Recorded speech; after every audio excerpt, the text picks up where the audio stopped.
Hey, this is Pat, and today we are checking out the all-new Dainese Avro 5 textile jacket. Now, the Avro 5 is replacing one of the most popular jackets in Dainese's line for sport cold weather, and that was the Avro D2. We saw that in about fall of 2016, so it's been quite a while since we've seen an update to this, but if you're looking at Dainese's line, this is a jacket aimed at 3-season cool. You can stretch it into the summer months because there are ventilation, but it does have a full sleeve removable thermal liner. But this is aimed at sport riders. Anybody maybe on a naked sport bike or a full sport bike can be rocking this one with the Dainese Demon logo, have the Dainese style, but be ready to battle the elements out there. So if you're looking at the Avro 5 and you're thinking that you might need something a little bit more warm weather, take a look at the Airframe 3. That's going to be the same jacket, similar styling with the Demon logo, similar materials, but with a mesh chassis that's going to flow a ton of airflow. So just keep that in mind. They're priced right around the same area too. The Airframe 3 is around $300 to $330. This is coming in at $330 as well, which is about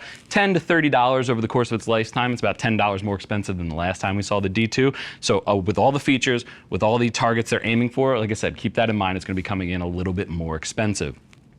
Talking about sizing though, I got Spurgeon on my left. He is 6'3", 220 pounds with a 44-inch chest, currently wearing a size 56, which fits him spot on. If he measures his 44-inch chest on the size chart, it recommends that he goes with a 56, and it's fitting him spot on. We were talking about he might be able to go down to a 54 because there's a little bit of excess in the shoulders and around the back, but again, it would fit a little awkwardly everywhere else. So 56 was his correct size. Comes in sizes ranging from 44 up to 62, available in 3 colors, and like I said, at that $330 price point. But looking at the jacket and starting to break it down, you have a Mandarin style collar that's made in neoprene up top. It's not going to hinder, it's not going to push into your throat. I really dig this design. We typically see that on summer riding jackets, so I like that they've incorporated it here.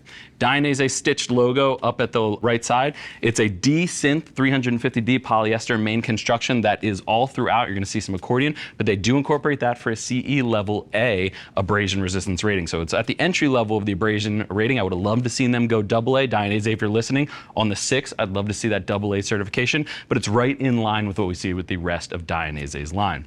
At the shoulders, you have a TPU slider covered in that D-Synth polyester over top, and underneath there, you're getting Dainese's CE1 composite armor at the shoulders as well as the elbow. Now, this is a foam with a hard candy shell. Would have loved to seen some of their new armor, something like the Pro armor on there. Yeah, Spurgeon's right, it's supposed to protect you on there. You do get that. I would have loved to seen their Pro armor. Again, Dainese, if you're listening, we've been seeing you use that armor for so many decades. We'd love to see an update, but one of the parts we like about it is that the forearm, they always use the extended forearm protector. So it does go down to right about there, which is one of the longest ones out there. I think there's only like Ruka who's really even touching that with their D30.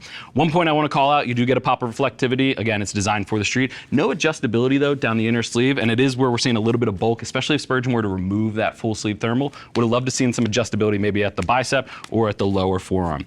Stitched Dainese logo, again, it's incomplete, but this is the new style they're going with, and it's symmetrical on the other side. You get that down the forearm, it is stitched, and then a double snap position at the forearm just to go ahead and close it up if you need to do so.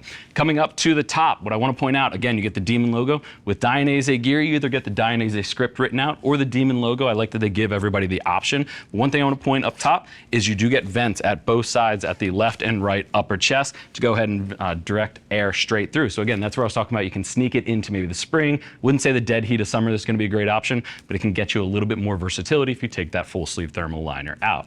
Coming down the front, again, the Demon logo, and then down to 2 hand warmer pockets, one on each side. They can go ahead and stash it away. Spurgeon, go ahead and turn to the side and hit the riding position for me. At the side, you're going to really notice you have this accordion stretch at the shoulder blades. That's great for you aggressive riders out there getting in that full tuck riding position. And you do get exhaust vents at the side. Now, there's no other ventilation down the back, and these are tucked pretty far to the side. So just keep that in mind. That's where that air is going to be coming out of that shoulder vent and going right through on those hotter days.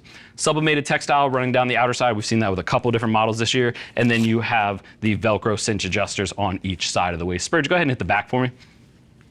Looking at that back, again, you get that neoprene collar up top. It's going to be nice and comfortable for that full tuck riding position. If you're tilting your head back, it's going to be comfortable. Demon logo, there's the accordion I mentioned at the side, and then you do get some bioelastic running down the sides of the back as well. Pocket at the back, you have to bring your own back protector though and add that in there. We always recommend doing that, but one does not come with this jacket.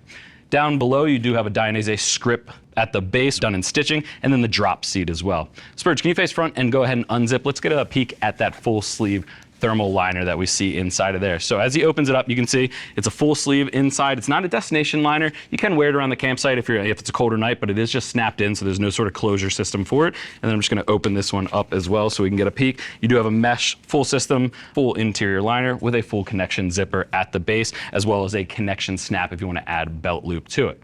You can go ahead and zip that up for me, sir. So there you have the Avro 5 textile, again replacing the Avro D2, which was an extremely popular option in their line. They didn't update too much, a little bit of style update, but it really had to go with that CE level A abrasion, which is now mandatory in Europe. So we're seeing the new 5 come to market. If you have any other questions though, click that info button. That's going to take you over to the product page where you can read other rider reviews and see what other riders are saying about the Avro 5. If you still have questions after that, our customer service team is available. They're all riders, happy to help you get set up on your next ride. I want to thank you for joining Spurge and I and checking out the all-new Dainese Avro 5 textile jacket. I'm Pat, and I'll see you in the next video.